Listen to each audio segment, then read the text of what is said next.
قرآن مجید نے کہا کہ کل للمؤمنین یغضوا من ابصارہم، اے محبوب علیہ السلام مسلمان مردوں کو حکم دیں کہ اپنی نظروں کو جھکا کے رکھیں۔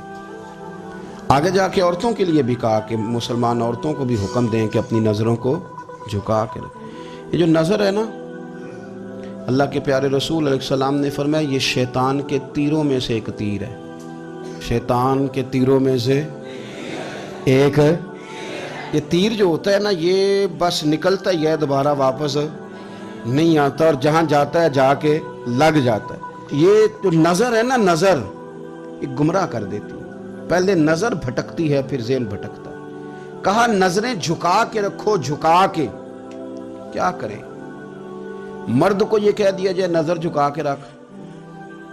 ہمارے ہاں تو بہت سارے لوگ ہیں جن کے اندر ایک لیڈر پایا جاتا ہے، انہیں تو گلی سے گزرنا، ادھر بھی دیکھنا ادھر بھی دیکھنا، سلوٹ کرنے، سلام کرنے، کی حال ہے، کیسے ہو، کدھر ہو، تو اندر ایک لیڈر ہے، تو وہ لیڈر تو نظر جھکانے نہیں دیتا۔ ہم نے تو کمان کرنی ہے پورے علاقے کی۔ حکم یہ ہے کہ نظریں، ایک صحابی فرماتے ہیں کہ نبی پاک صلی اللہ تعالیٰ علیہ وسلم نے ہمیں رستوں میں بیٹھنے سے منع کیا، تو ہم نے عرض کی یا رسول اللہ صلی اللہ علیہ وسلم کئی دفعہ مجبوری ہے، گزارنے نہیں ہوتا، رستوں میں بیٹھنا پڑتا ہے، تو حضور نے فرمایا پھر رستوں کا حق ادا کرو۔ یا رسول اللہ رستے کا حق کیا ہے؟ فرمایا ایک تو آنے جانے والے کو سلام کرو، اور دوسرا یہ کہ رستے سے تکلیف دہ چیز کو ہٹاؤ، اور پھر فرمایا کہ بھلائی کا حکم دو اور برائی سے منع کرو، اور پھر فرمایا کہ رستے کا حق ہے کہ رستے میں رہنا ہے تو نظریں جھکا کے رہو۔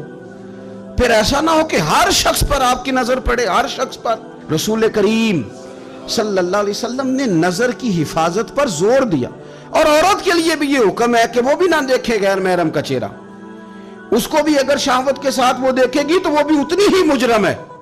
عورت بڑی با پردہ ہے جی، بڑی با پردہ ہے، مثلا کس طرح کی با پردہ؟ کہتے ہیں برقع پہنتی ہے اور سویرے نکل جاتی ہے بازار، ہے ویسے با پردہ، آتی شام کو ہے۔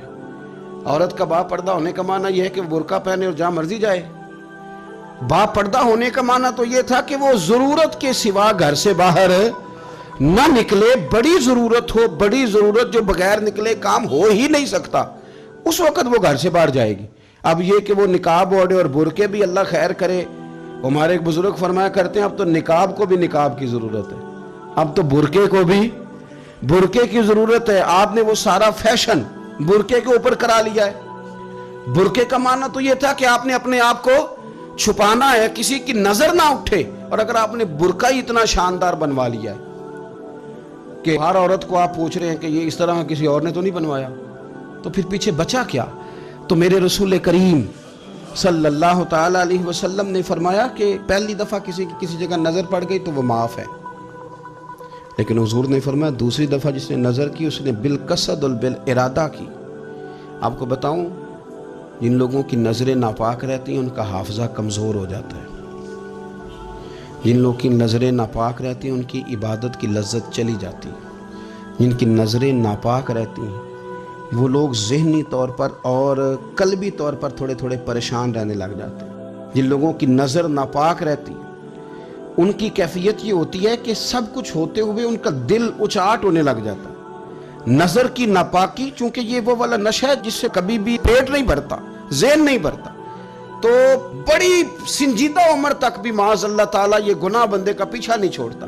نظر کی صفائی، میرے نبی پاک علیہ السلام نے فرمایا، مسند امام احمد بن حنبل میں کیا خوبصورت لفظ ہیں، حضور نے فرمایا تیری نظر اگر کسی جگہ پڑ گئی تو واپس کر لے اور اللہ سے ڈر جا۔ تو نے اللہ سے ڈر کے اس نظر کو واپس پھیر لیا، تیرا وہ واپس پھیرنا اللہ تیرے لیے عبادت بنا دے گا، اور عبادت بھی وہ جس کے اندر اللہ تجھے لذت عطا فرمائے گا۔ عبادت بن جائے گا، اور عبادت بھی وہ جس کے اندر اللہ تعالیٰ لذت پیدا کر دے گا، تجھے قرار نصیب ہوگا کہ میں نے عبادت کی ہے۔